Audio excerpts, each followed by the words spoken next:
jami we sino re qul huwallahu ahadun karam sinya ke me sala jimu wanya no do dul gal askare ga yu ke bo sinya ke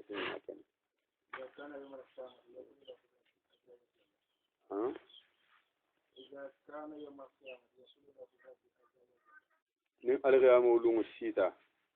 asafo qulu wa safo ala yamarigi man saba man sanola amarigo ala dala safo wo qulu wa karanna e mo men kayla ni be la le ka qulu wa karan ni alga mo lungu sita bari ala dum be suterin ne asafo na jongo wo ya abudi na jongo wo dunge bulubala arjanna kadi temu mo golati men ka qulu wa karan ni be la wo moala samante ya do ko quluwa ni be lala sarjo muta gele bulba kan e gatara wirdi la fosino ko getar dame may ga sigi ga wirdi ga bande gela sarji mutari ane le bulba kan wo moala samante ya do la gara sinin ala safo en nanare ga dum arjanna bulba karo nyinna hakila quluwa barajo lo moti fam goto mo sima de quluwa khoromo la ko sima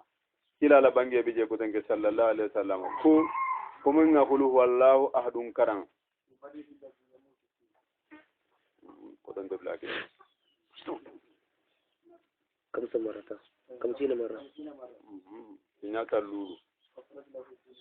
ala jira junubo ka bar sanji tallu junubo na bela ika khulu wa kan sinya tallu sanji tallu junubo ala sa ka fari sako ni ndeme ba kan sinya men sa to ko mala be ya do de ko kila ko nimmen nga kan sinya tallu la sanji tallu junubo ka fari akira ko ala be ya do fana munyinti nimmen nga khulu wallahu ahadun karam sinya tan ala ti bunjang lo ya aljanna ila tawo tam bunjang o bunjang so ngodi ko kira ga bange ko denga ni mo men nga karan sinya umuga ala ti bunjang fulal lo yem ni ga akaran sinya tan saba ala ti bunjang saba lo yem aljanna sena umar ibn khattab ganyim bange ko kila ko sallallahu alaihi wasallam sira nimmo go ben shanyin dum nim mo men na bunjang ta da siya wo siya nyama do ila ka e bunjang ta da nyawo nya arjanna le warata we ite la bunjal loti anna al biga kara wo kara nyama arjanna le warata te la bunjal ate la bunjang kondo sena mar ka nim mo me biga kara wo kara nyama sila ijan takasara futurana uslam wala bunjang ta la ba kare ka bar arjanna aw sawmi yalika wala bu motu bunya me bunya ibalo dami ibalo kena min no bun kena bun warda nyama ibalo kena min no bo mala be ya dodi kila ha bange ko dange ko hulu wala be ya do munyindi ko dange nimmo men na karan ila kuran kono ni kuran do ka karan ala da ke ta da fa ko kuran kono la inde de jarabi le khaburo kono la adi silamani ya fanan kaburo kamo ko dete nyame ka dete nimi mo ko minna siloman dia mun karnin nakiru na te nyininka iko e marabu kay man fen fonoje ire nyininka ko bela o ma nabiyu kay man fen fonoje o ma dinu kay man fen fonoje o ma khibratu kay man fen fonoje num mun karnin nakiru kay nyininka rola iman jabiri keno si lippar la nege dokkola ko nin tungone ala sutorolo de dagama beso me membe dunya kono ni go me be fakala wala dendiro ko le sinele khaburo de te li paro ko le sinele khaburo de te ngema sa de te ngema tay fesu ho be ga kadin bulo kulo be ga kadin abe ga do de nyoma ni la tide man dia bar ko kila ga bange sallallahu alaihi wasallam dimmen ka kulu wa karan kuranto ida da faga ro kuran kono o khaburo lawo de dendiro inyo ketela malaikol si taage samba al khiyamo dungo ila ibutego la malaikol sinede ta e ke ta ko ka dena no ta nyame ke samba ila isabati dulato han fere ta itenga ta jijahu min asirati ila al jannati ni wa mesra salo te go gole inda malaikol budu ta malaikol si te bulo la ke tamba ke tagun sirati salola kata lo ne ka karadola ko ila kulu wa karan le barajo ko shima kila la bangi be je khulu huwa hakko to dange ko kila wa bangi sallallahu alaihi wasallam ko ni mo men khulu huwa allah ahadun karam e be dun ne la bungo kono la e ko khulu wallahu ahadun karam as ne ka karan dame ake tanga fuare amale ni be dun ne la place ke ka khulu wakaran ite o bu ci tanga fuare ama ani mo men be dala wol la khulu wakaran hormo kan al tanga fuare ama balu nyaani nyaare bu fuare wolon banna be be tamade balu nyaani nya wolon banna be be tamade ni ko fuada do ko sa en ndadum ka khulu wakaran bar fajarin den debu do mo njallo hanide balu nyaani nya basule halale badum le halale o kayanda banna yama ko mala berja do ni ka karange da palaso to ala sike bannati kila la bangi be je ko danke kisini nemo bama ako menga khulu wa karang sinya kilin ni akaran sinya kila ala sake ya barakati ni akaran sinya fula ala sake barakati ani la dunkeru ni de ka khulu wa karang ila khulu wa karang folo ala si defa nga barakandi ni akaran sinya fula ila dimbaya fana ala si barakandi oto khulu wa do mo su duwano le yala fu ala si la dimbaya lu baraka ani ala si fa nga baraka ninga ngagaran sinya saba idala khulu wa karan bahromo sabula isigi nyogol mume beti barako soto ibesi ne modo soro ide kila ida khulu wa karan na hormo sabula na ke banya ala ka mo jadi ada ba ala ka mo jadi ya karan na balmo ko tan na khulu ko ni be na khulu ha ha ko ni wala ne wala ibe ni la yakum wala fule ataga jarbin da ka kito lon kan ate be kuma men fala ma fo lo kulu wa ka man asake na so fo ni so ya ta yo ate ngaro na da ba kan bagel ate ba kan bagel kasi barako ke yen ani sigi nyogol be yen ite la kulu wa karan hormo sabula kila la bange to sallallahu alaihi wasallam ko kila ga bange khulwa la ahadun shoro momen ka karan sinya tan anin fula ala sabunjan tan nin fura lo yan arjanna ni ga karan sinya keme ala jira sanji talulu junubo kafari ma khala dima'u na man ke mo yele bonti wala amwalu anin nafulu kasarot ni ga karan sinya keme ala sila sanji keme junu bo kafari ni ga karan sinya wuri kilin ala ti te de mai den de fagala fara tala ke jedin de ila fara so arjanna ni ka khulwa karan sinya wuri kilin ni fa muku fu ala ke arjanna so ite la duniya kono jang ati ya je ka de la ka ila sibo kono ila arjanna mun abeje ko den ke kila ga bange sallallahu alaihi wasallam kila la habba bange do ke dole na da kila ya ko aga buro do kila ga ndede aha ndere baru ko siti bake na baru to bole mburu baru so to bole mburu fuare ya sabula baru so to bole mburu ana da kila ya gol ko kila ko keji nyoko sallallahu alaihi wasallam aka ne dun de la bungo kono isi kondondiro ke nimmo beje hanni mo ndere bun kono ni be dun nele bun kono isi kondoro ke to khuru wala akar ka dun kara aka ne be dun nele bun kono ne be do ko la ne be dun nele bun kono kondondiro ke ni am ko tarje ni mo mo tarje ko de kondondiro ke ntama allahumma salli ala muhammad yaw karan ko de me wana khuru wala ahadun karan sinya kilin ego bara ega jube elewo baro damuto ani janni bo damutala i harja ge ne la balu ko be bulu nyaadi kejin na da ga budo da kila e wala kila fanan sallallahu alaihi wasallam ga nyina faye kejin fanan tata alota wala kan fa adraka allah alaihi rijqa alaga harja ge wonoto aga ja harja ge basoto hatta afala ala jiranihi fala harja ge mandan no afanga damma awo da asigi nyogol bema al harjage mandan adam mamma alo da asigi nyogol bema nyin doron kona be dunna la bungo kono la aka khulu wallahu ahadun karan Allah masalo wala ga harjage ko wani abeje ko den ko kila sallallahu alaihi wasallam ka bange ko men ngakulu wa karan sinya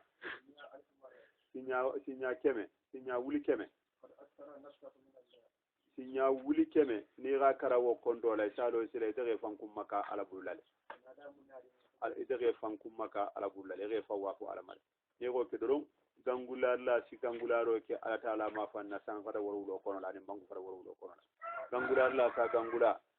san fada warulo gankelo ala long adel men be san santo ala long adel men banko kan inna fulana karide isala ga aforiyata aga fanzan ne sani kari foriyata ala sa gangula san santo ni banko to nin kan fokulu walla adun ila o karanti nya wuli ke me wolo ko barajo ni mo men tarta mo men tarta fen tarta men mo nyaato marsandis mo men ni mo men ni ala marsandis tarta ila marsandis tarta bulu istagala marsandis o ta ala bulu ni mo men na fen bala kare de aforiyata ni mo men na fen tarta bulu istata ala ya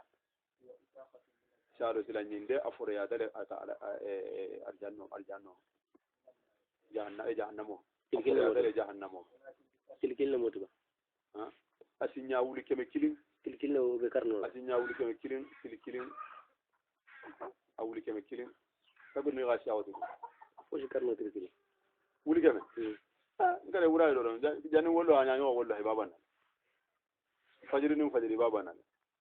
anda futaro do fa lakin bari bisaratinde abekela saratile kande pour fo te kumaka ala taala bulu kulu wasi nyawuli ke mo karanna saladi dobe je adobe nyin to fanan asilang isi gere janni be dunna ka wuli ke mo karan eni adama dili temo be da fure go be sen yandi mo la julu kana tarela go be sen yandi mo la kana tare ma fan go be bo fo na be la dum bari be koriri ne madi bar na be ni mo men la hakke be la julo be la man julo dino isa o sakara no bar ni julo ni dino ol be di le folo hakke katane no mo tema bar ni mo men no mo la fennu be la ibo ol be mo la julo be la mo la hakko be la man da ka ino da aran se folo fo be gaban ina da lo kulu wasi nyawuli ke mo karala ida mo be ko kare musta idi bi rabbi abe ke be jele kan alamale alab de dangunna ko men na da hadisul kono la ko ala ko dawuda yenne ala ko dawuda yenne ko dawuda fo to nyigir laliyen ikanan fin kon ni gande fin kon si fin kon si ndarum be fin kon na munna ana hun ko be dankalale ala ko serina dawuda yenne afo mo gol yemino to nyigirola anni man de ala ande ala kili kala ni kan kili mbe dangunare jommin de kili ma danku nin don do kan kili si yam fala ke woliyan bari to nyigirole be den mo gol teme be fan to nyiga ni wo mo gol kan kili mbe dangunara do na dangaro mi bulu dangaro mbe dangunara na dangunduro be mi bulu dangaro le ala wala fu dawuda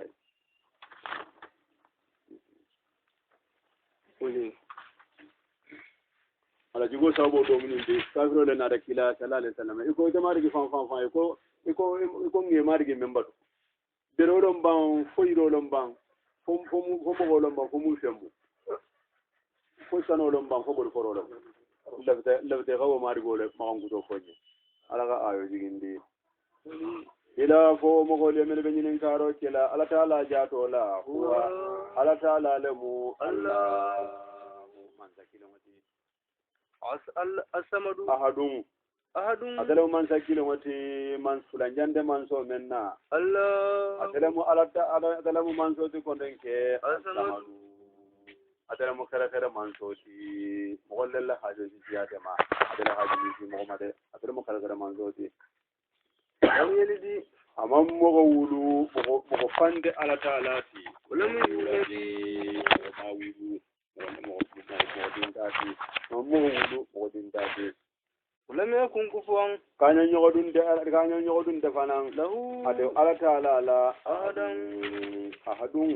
أدلو من سكير متي على من سيكون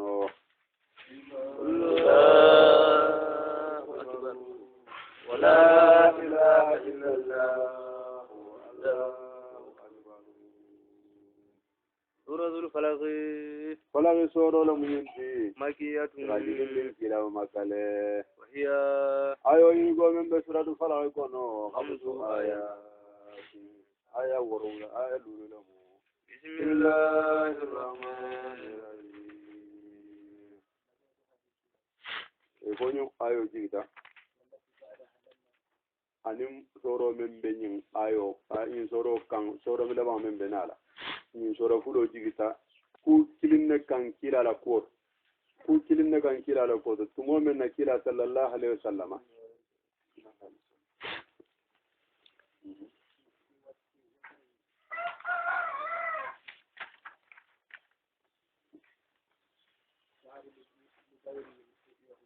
lubayla do birin lubayla do kila korte birin lubayla do kila korte ayo jinji kita wala la ko do manje do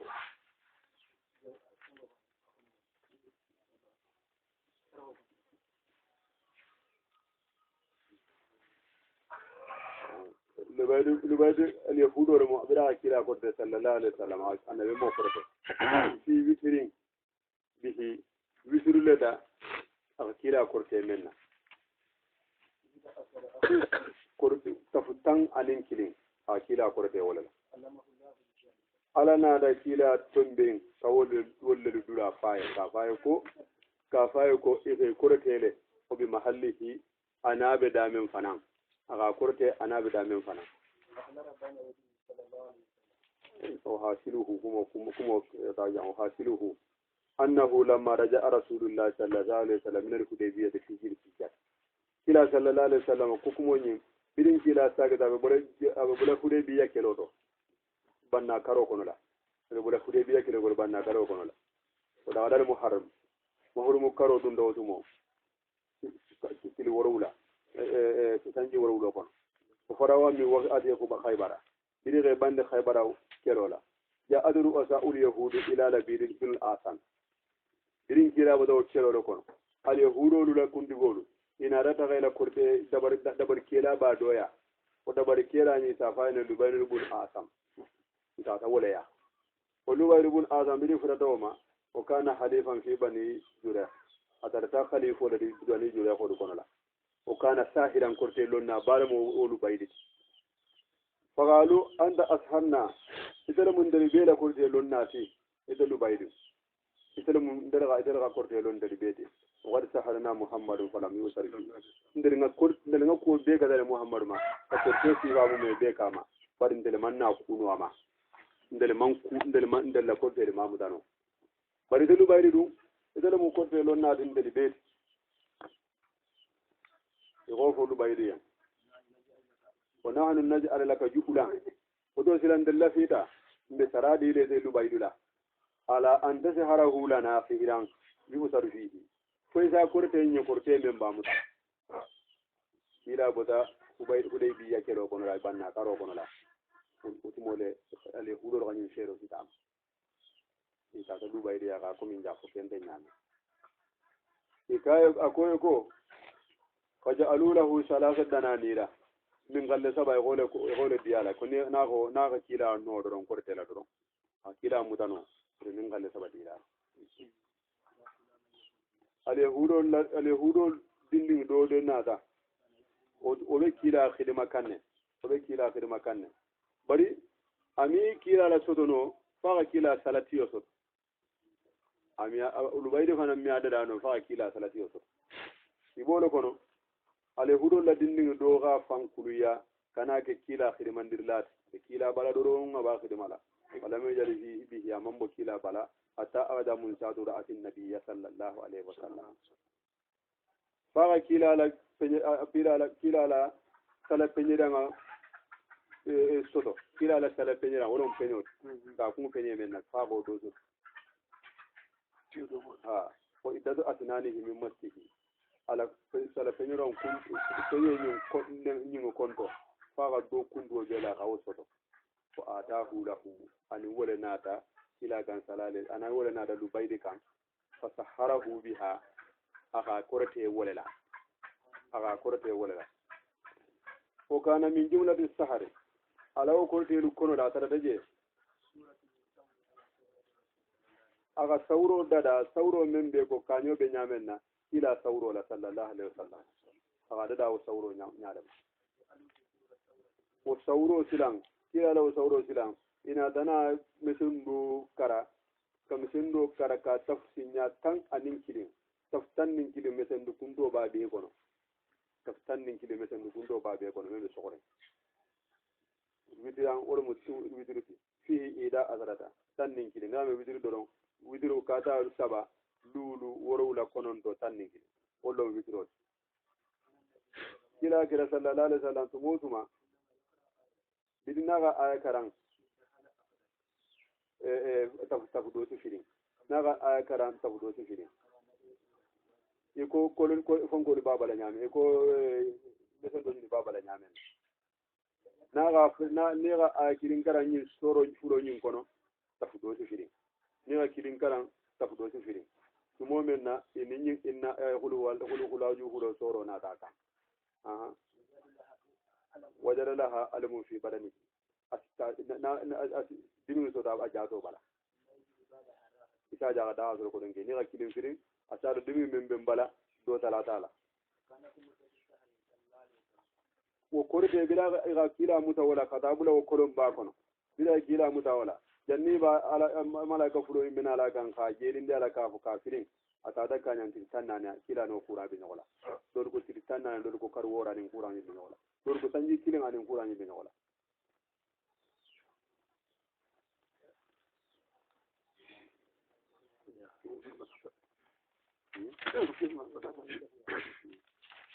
kila sallallahu alaihi wasallam malaika fulo na ta kan kila bo kuran lo to malaika fulan na ta kan sanyo jube jibril ni mika sanyo jube ko do mu sama to wonan ga kortel mu ka ko yin nu kayen ira tafule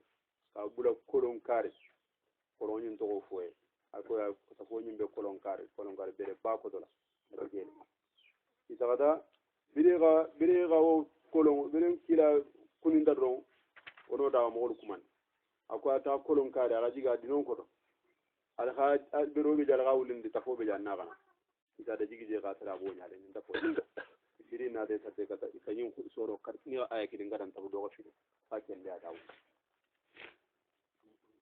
kuli ila bange mesango nyinin na birabbil falaqi marugola min sharri ma falaqi marugola do ko suba ko marugola do ko falaqi musuba ko le do ko falaqi kaso do le jahannama ka fole falaq do ko suba ko do ko falaqi bungu do le jahannama ka fa falaq man to kilin sitala do ko ulum banga do le jahannama ka fa falaq do ko falaqi jiro do be jahannama ka fole falaqi ala ko mbeta ngo nyinen na falaqi marugola min sharri ma kenge jaguma to khalaqa ala khamenda ala dabi ko min sharri fasiqin anin sudona la mume be jawa gaba din sodi bodunta mbeta ngo nyinen sudona la bela din sudori bodunta dolla sago mi yelbe dum fonin so kuta ala man soda dawo kamare ala so dawo men kama ka ala badu gulloto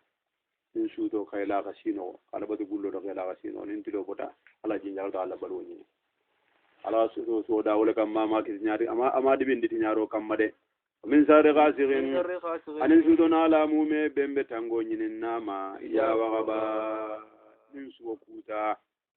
min sare nafasat anin tupi la jago mume be bil uqadi ila tafodu kono ani men tupiro kile la tafodu kono tafo nyaawo nyama metango nyine nyimbe ma ni sarri hatilin ani bison gonno mume be metango nyine nama ja sala nage hasi bison gonne ya kala bison gonne man ke nyine ka ku ke mo gola hasi dia man ke ko ku ke mo gola hasi dia kai ila kule media mo koyen ida ga be de ma go ma de burja ko malati ko mo hasi dia tar mun tangala hasi dia ma Allahu akbar wa la ilaha illallah wallahu akbar suratuna naji soro ajigin din kila makale ayo irgol misratun nasi kono situ aya din aya woro bismillahirrahmanirrahim ila bange mitango nyinin na ila pinna mari goma modu dala mansoma ani marala gidango nyin na modu dala mansoma ani marala ala hajo marolo made min ko nta marolo ko bo ala daro ko rabbil falaq bi rabbin nas modu marala mansoma ملكنا marala mansoma atala taala lati modu marala ma telati ilahinna di mari gomo ala lati من شر الوسواس kabo wisiwasala jagbe jagumama kabo wisiwasala be jagumama alghanasi bengera dugundilati الذي atalamu mogoti bulisa men si wisiwasaro ko fo wisiwasala mume be men si wisiwasaro ke wisudurina ngoli siso kono من الجنة birin jinnolu kono ko bulisa be nyamenna wonna ani adama dingodu ko mara sallallahu alaihi wa sallam Allahu akbar la ilaha illallah Allahu akbar Al-Fatiha سورة الفاتحة Al-Fatiha soro makiyatu ajigin din kila makale oya ayo irwan be suratul Fatiha kono sabu aya din aya wurula lamu aya dan aya la bismillahir rahmanir rahim alhamdu sendo gamal mawankuto lillahi ta'ala رب العالمين daga be maru go manso men tembo manso lema الرحمن adala mun ne mala tin duniyan kono la jang arai adala mun hinala de la gro fanan kono duniya ne mo ti go matereti ama mo nyala ton bon maka kanya ma bang ima kanya ma duniya ne mo kin ala mo nyala ton bodo beleta moti kafiri ba muslime bang arrahim la gro ne mo khara le ti go ma de ala dala lati ni mo bara la gro inte men dar le nya do andi nya bo mo ko fe alanda fendi le la gira amen khara wala min babu dukan ملك يوم الدين barajo marala manso ma de ala taala lati نعبد be badoke la iya ita ala taala la be maro ni na fanan iya ita ala taala la اهدنا kaisin sabatinde kiloma almustaqim kilo men betilin din karamo wala bangeto bina alqur'anu naka kilo na dale kilo soro dale wala mu idina fesin kandandi barbina alqur'anu nata kando soro dale oto kando silam fesin sabatinde silo kannamu almustaqim silo men betilin din wala mu kanda mo wala siloti صراط الذي wala mo wala siloti ani amta ila kila muhammad ne mata عليهم idara taala ne mata alayhi minuma ila kanna mo woludi fesin da wala mo wolu kono خير المخلوق khayra tariq allajina kana kam wala siloti qalabati alayhi ila an gado wajibi ata minuma wala lali ani film wolu amin almudu walu jabila tadawna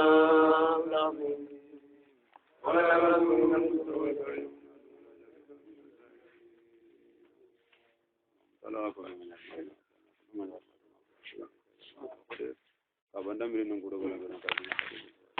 ayran na sallallahu alaihi wasallam kun dal mamta matran de to hon do kara ba tay asani la ko ana mo ci